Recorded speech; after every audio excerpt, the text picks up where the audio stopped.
Hi guys, Harry here, and Doctor Who's ratings have been going down ever since the back end of the Capaldi era. So today's video is what Doctor Who needs. So make sure to subscribe, leave a like and comment down below. And without any further ado, let's get into the video. It is now widely known knowledge that Jodie Whittaker will be leaving Doctor Who after the 13th series, which they've been filming and is going to either this year or next year. I think it's this year. And it is unknown whether Chris Chibnall, the showrunner, will be leaving, but it looks like he won't.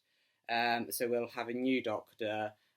We might be keeping Yaz and whoever John Bishop's character, I think Dan it is, might stay. Both of them might stay, and it looks like we're going to have the same showrunner but a different Doctor. Jodie Whittaker is going to be having her regeneration scene at the end of this upcoming 13th series. So, as I said at the start of this video, that the ratings of Doctor Who have been going down ever since the Capaldi era, and I think now is a good time to go over how Doctor Who's ratings can rise back up again. And what we need is a Rose and or an 11th Hour. If you don't know these episodes, Rose is the first episode of the revival series, basically almost bringing Doctor Who back from the dead. I mean, Rose accomplished a feat much higher than the Doctor Who 1996, I think, TV movie did with Paul McGann. Rose not only managed to introduce the Doctor and get some viewers from the classic era back, it also managed to introduce Doctor, a new TARDIS, a new companion in Rose, and also Russell T Davies, the showrunner, then did a phenomenal job, and it also brought in like new fans like me and possibly some of you watching there. So I think that was really good, and like they did a really good job, and it was a great jumping on point for the show. It was a literal reboot of Doctor Who, and it did an amazing job. And I bring up the 11th Hour as well because they did a similar thing. This time it was kind of like a soft reboot. It did a lot of things that the first series did, that Rose started. A lot of things of Christopher Eccleston's Doctor's series. So I couldn't get that word out then. And it did a lot of things that obviously the series 1 did, that Matt Smith's first series did as well. So Matt Smith's series, it obviously introduced the Doctor. It didn't really look back on a lot of its past, a lot of the Doctor's past incarnations, kind of kept that mystery again. I mean, the show is called Doctor Who, like the Who, it's a mystery. It's like we don't want too much of the Doctor's like backstory and how much, like, we want a bit of that mystery, which obviously Chris Chibnall did not leave with the Timeless Child, but let's move on, let's pass. This is what Doctor Who can do better to improve its ratings. So the 11th Doctor and Rose hit really high ratings. Rose hit 10.18 million and the 11th Hour hit 10.08 million. Got the ratings on the side because I can't remember all of them. And I mean, 10 million, like basically 10 million, that is a lot of people. I mean, not to mention the other things adding in, because it was a reboot, both of them really, a reboot and a soft reboot. on the literal reboot was Rose, which had to bring Doctor Who back from the dead, market it for a new modern 21st century audience, and the 11th Hour, it was a soft reboot, and it had to keep it going because, I mean, it was undecided. Like the BBC was unsure whether to keep it going after David Tennant left because he was obviously, well, in some people's eyes he's the most popular Doctor. He's definitely in the top 3 most popular Doctors for like almost every Doctor Who fans list. And they were unsure on whether to do it again. But the same thing with Series 1. Like David Tennant was actually worried that he would only be known for like a couple of seconds as the Doctor, because when they filmed the first series, they didn't know if there was going to be a second series. They didn't even know if there was going to be a Christmas special or not. David Tennant has said in a couple of fan things when he was obviously about talking about Doctor Who, and he was saying that he was worried that he might only be known as Doctor Who for only a couple of seconds, and contrast that to the 11th Hour.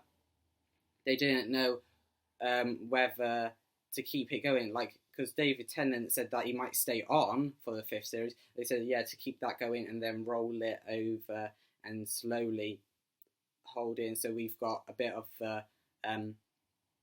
familiarity instead of like the tonal shift we had from Russell T Davies to Stephen Moffat.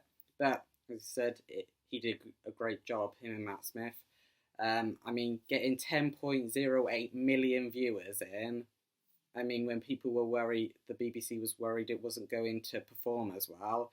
In contrast that to, we have got, where is it? Partners in Crime was 9.1 million. That's more people watching it, like almost by 1 million than obviously than Partners in Crime. So the 11th Hour had 1 million more than Partners in Crime, which was the first episode of David Tennant's final series. And what you got to think is, did it keep viewers on? And it did, because The End of the World, the next episode after Rose, is 7.97 million viewers. That is a lot. And also The Beast Below, which is the second episode after the 11th Hour, is 8.4 million viewers, which is a lot, again.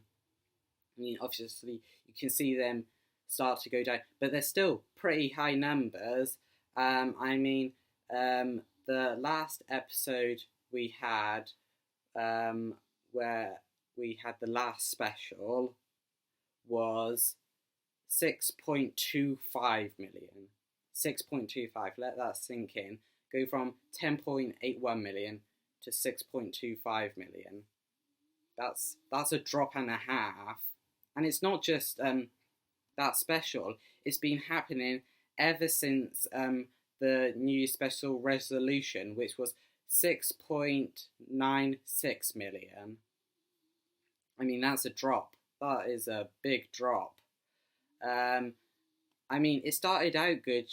I will give credit to Chibnall when it was 10.54 million viewers who watched The Woman Who Fell to Earth, which is amazing. But what you gotta remember is what they had to overcome. Rose had to overcome, obviously, the fans thinking, oh, it's not going to be as good as the classic series, or, oh, Doctor Who's been off the air so long that people won't remember it. But also, there was some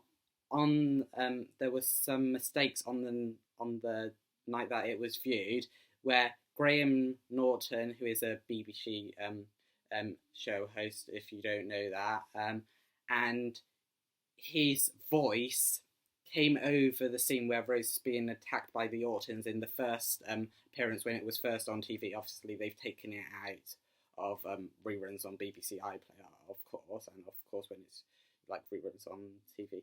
So obviously that's taken out. But the first appearance, Graham Norton's voice was over there, and it was when he was introducing his, I don't know, it was like Strictly Dance Fever or something like that, a BBC Three show, and even with his voice like cutting out the drama, really, people still watch that. The 10 million people still watch that, and 7.97 million people tuned in again to watch it next week, which showed that that it was so good, even people weren't put off by that. And the 11th Hour, 10 million viewers again. People weren't put off by the fact that there was no David Tennant in it, no Christopher Eccleston, no Billy Piper, whatever. They were not put off by it. It became big in the States in Matt Smith's era. I mean, it just shows that you don't even need an old man to play the Doctor. As we said, the ratings went up with Matt Smith's Doctor and down with Peter Capaldi's Doctor. I mean, no offence to Peter Capaldi, he did some amazing stuff. I mean, Magician's Apprentice, 7.41 million. That's pretty good. But then at the end, World Enough and Time, only 5.3 million. That is not good. So Doctor Who really needs to tap into the stuff that made that special. They need to keep the mystery. 2, it needs to be a different Doctor and a different showrunner. So hopefully, when Chris Chibnall leaves, that the 14th Doctor leaves as well, so we can get a fresh start, a blank slate, something that everyone can jump onto. I mean, I started watching with Rose, but I was 4 when the revival era came out, so obviously I wasn't watching it every week. I was on and off. Some things were too scary for me, like The Empty Child. I mean, that is terrifying when you're watching that at 4 years old. And also the 11th Hour. That is when me and my family, my mum and dad, we all sat down and watched it together. But again, we're at the end of the Capaldi era, it started going down again. Like, my mum and dad, like, I know they're not as big Doctor Who fans as me, but they weren't interested in as much. Like, we didn't really watch it as a family, like, all together. Like, the only time we've ever watched, like, a whole Doctor is Matt Smith's Doctor, where we all watched it on the sofa together, and it's just, like, such a nice feeling. And that's what Doctor Who is. It's inclusive. It does everything. It makes it fun. It makes it terrifying at some points, but it just